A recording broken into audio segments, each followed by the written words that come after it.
السلام علیکم ورحمۃ اللہ وبرکاتہ۔ حج قریب ہے تو میں 2 حدیثیں حج کے حوالے سے آپ کے ساتھ شیئر کروں گی کہ موقع کی مناسبت سے اگر بات کی جائے تو زیادہ فائدہ مند ہے۔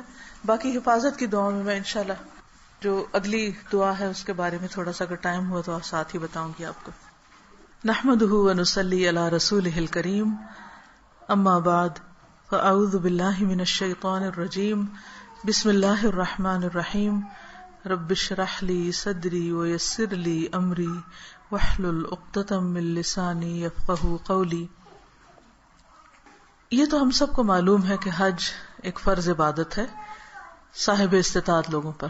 وَلِلَّهِ عَلَى النَّاسِ حِجُّ الْبَيْتِ مَنِ اسْتَطَاعَ إِلَيْهِ سَبِيلًا، اور لوگوں کے ذمہ ہے اللہ کے لیے حج کرنا جو بھی اس راستے کی استطاعت رکھتا ہو، کہ اللہ کی خاطر انسان اللہ کے گھر کی زیارت کرے اور جو مناسک سکھائے گئے ہیں یا جو طریقے بتائے گئے ہیں ان کے مطابق حج کو ادا کرے، اور جو حج مبرور ہے اس کی جزا جنت کے سوا کچھ نہیں، یعنی بہت بڑا ریوارڈ ہے اس پر۔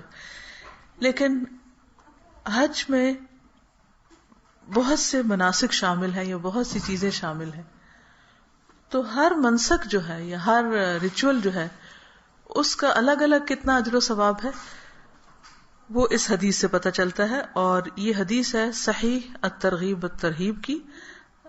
البانی نے اس کو صحیح قرار دیا ہے، اوتھینٹک حدیث ہے جو میں آپ کے سامنے پیش کر رہی ہوں۔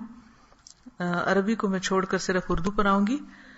ابن عمر رضی اللہ عنہما سے روایت کی گئی ہے کہ میں نبی صلی اللہ علیہ وسلم کے ساتھ منا کی مسجد میں بیٹھا ہوا تھا۔ کیا نام ہے اس مسجد کا؟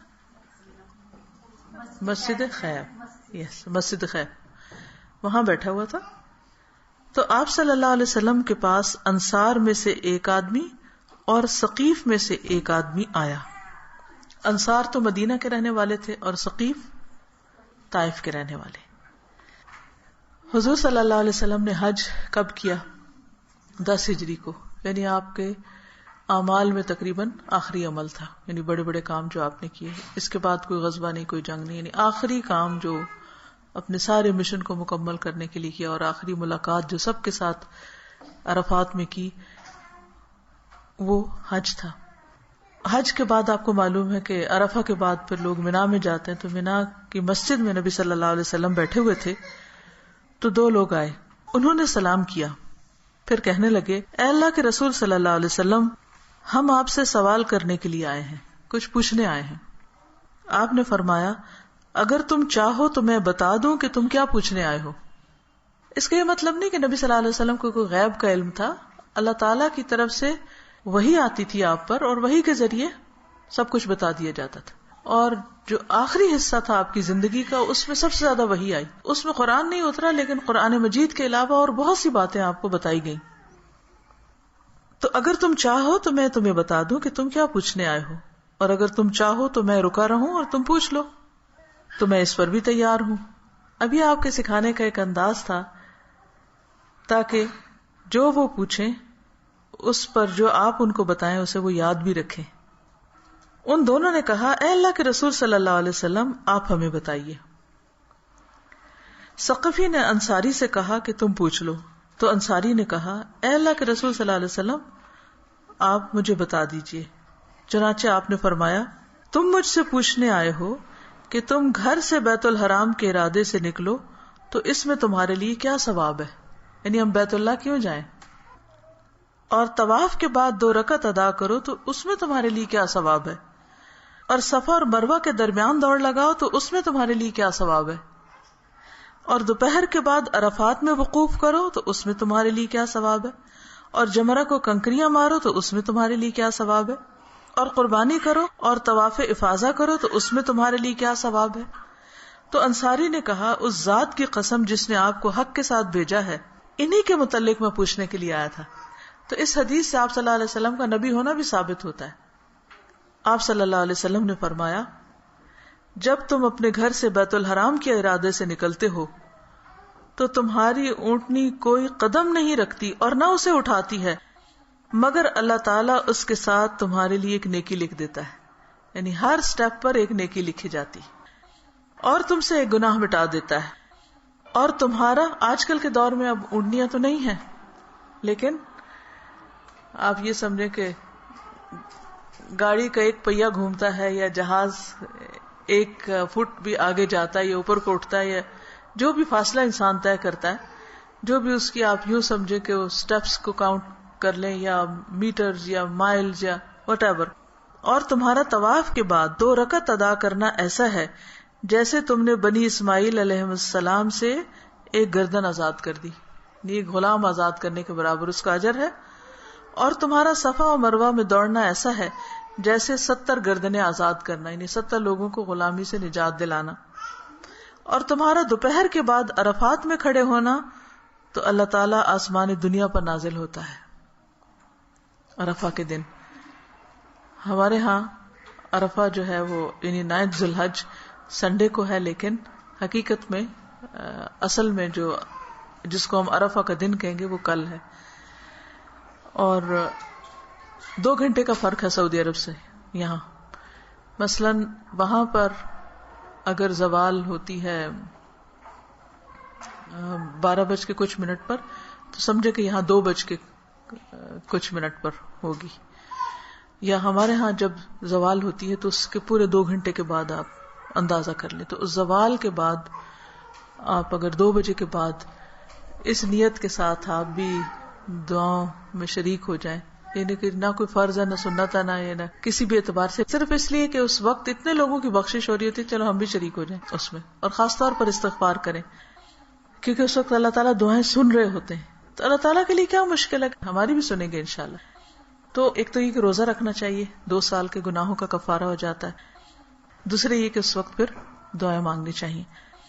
تو اس وقت اللہ تعالیٰ آسمان دنیا پر نازل ہوتا ہے اور فرشتوں سے تم پر فخر کرتا ہے، فرشتوں کے سامنے تمہارا ذکر کرتا ہے اور فخر کرتا ہے.